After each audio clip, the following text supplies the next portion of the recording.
I'm going to show you how to make a 3D beveled frame, put a photograph inside that frame, and then put that framed photo inside a room. So we're going to do this from scratch. So open up Photoshop. Let's open up a file. File, open. Go to the Photo Spin Images folder inside the Working Files folder, and let's open up the tropical beach scene there. I want to give it some space around the outside there for the frame. So I'm going to go to Image, Canvas Size.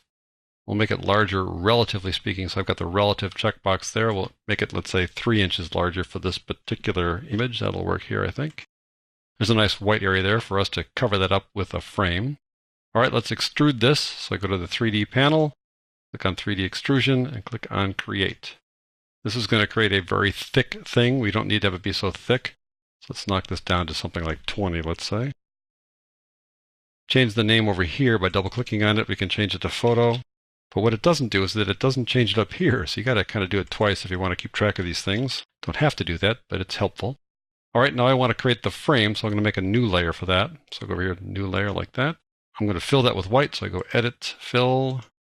And we'll fill it with the background color there, which is white. Click OK. And now I'm going to extrude that as well. So I've got that layer selected, 3D extrusion, Create. It too will be way too thick. Click on that. Let's bring this thing down to something like 50 or so, because that's a reasonable thickness for a frame. Change the name of it too. Double click there. We'll call this frame. And I'll go down here and do the same thing. All right, now I want to carve a hole inside the frame before we merge these guys. So I need to get a general size for how large that hole should be. So I'm going to turn it off for a second here and go down to the photo. I want to select an area of the photo that I'm going to carve out of the frame. I'm going to do an internal constraint. So I use the marquee selection tool over here. Click on that. I'm going to be a little bit inside here so I can make the frame a little bit thicker than the image. So right about there is fine. Right down to about there, I think. That'll be the selection that we'll use on the other layer. Go to that other layer now, click on it, make it active, turn it on. I'm going to create an internal constraint here.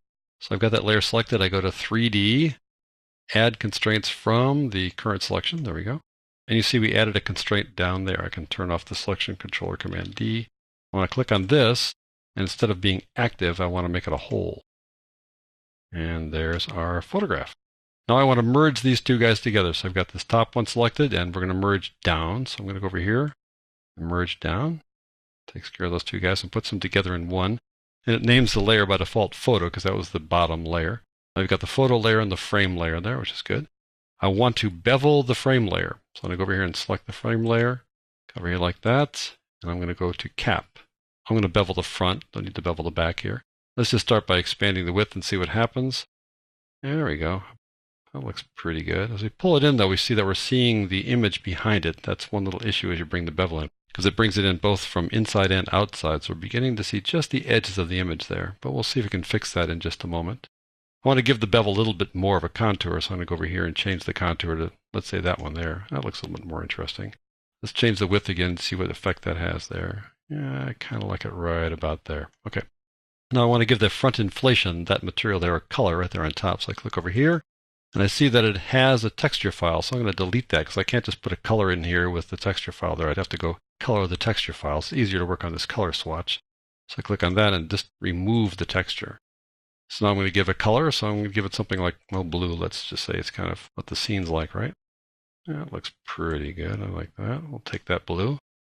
I think it could be just a little bit thicker, so I'm going to go back over here and adjust that just a bit. You can always adjust it later, so I'm thinking maybe like that. There we go. By reducing the width, I'm reducing the width of the bevel by making this top part wider again. So it's kind of reverse thinking. The width is smaller, but it makes this top part wider. All right, let's go down and work on the front bevel. That too has a texture file. I'll click on that and delete that, remove it. Let's affect the color of that. Right now it's gray because that's the default color.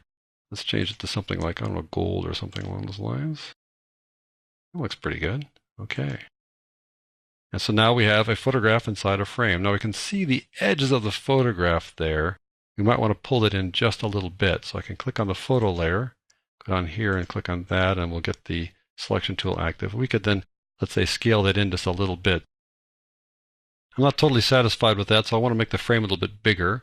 And we're going to click on the frame layer. Let's scale that one up just a bit. Uniformly scale it up just to cover that up a little bit. There we go. And I think we can scale up the image now to compensate for that little change there to get rid of the little white edge there. No, I think we're doing pretty well. A couple of adjustments there and we're on our way. Now I want to place this in a scene. So I'm going to bring another photograph into this project. I'm going to go File, Place, track down this room here. It's not very elegant, but it'll serve our purposes. Double click on that. It's going to be the wrong proportions for our purposes, but we'll just make it larger by dragging it down here, holding down the Shift and the Alt or the Option keys, and just kind of keeping it centered and making it proportionate like that. All right, we'll accept that. Now we need to put the photo above that. We're going to place this inside that room. So let's just make it a little bit smaller so we can see the room. So to make it smaller, I need to select both elements, both meshes, the photo layer like that, and Control or Command click the other one. And now we're going to make it smaller, so we can just go here and scale it uniformly down a little bit like that, so we can see the room back there. Now I need to get the ground plane to more or less match the ground plane of the room. So let me just kind of close this thing down like that, so I can get a better look at it. Take this little tool here and click away from the photograph, and we'll bring the ground plane down a bit like so. I'm having a hard time seeing the ground plane, so I'm going to turn off the visibility of the photograph in the frame. So I go back over here. See the live ball? You can turn them off individually like that. So temporarily I'm going to turn them off while I work on this ground plane.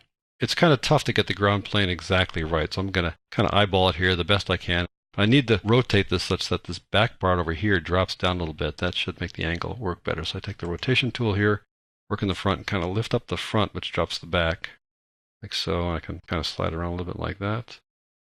It's a little tricky. It's kind of hit or miss to a certain degree, but I think that actually worked pretty well. I got these guys more or less parallel with the lines on the floor there. It could be maybe pulled down a little bit more, but I'm happy with that for our purposes here. Let's go back to the 3D panel and turn our photo and our frame back on again. And I want to position this now in the room, so I'm going to select both of them like so. Control or Command click on the second one. Let's just move that guy around. I'll take this tool here and push it back a little bit. Maybe rotate it a bit. And we want to drop it down to the floor. So I go to 3D and Snap Object to Ground Plane. Now when it does this, it finds the first place that hits the floor. So you might be tilting away from the floor a little bit like that. Let's see if we can pull it down a little bit like this. There we go. Maybe slide it down just a touch. And we can always rotate it like this as well.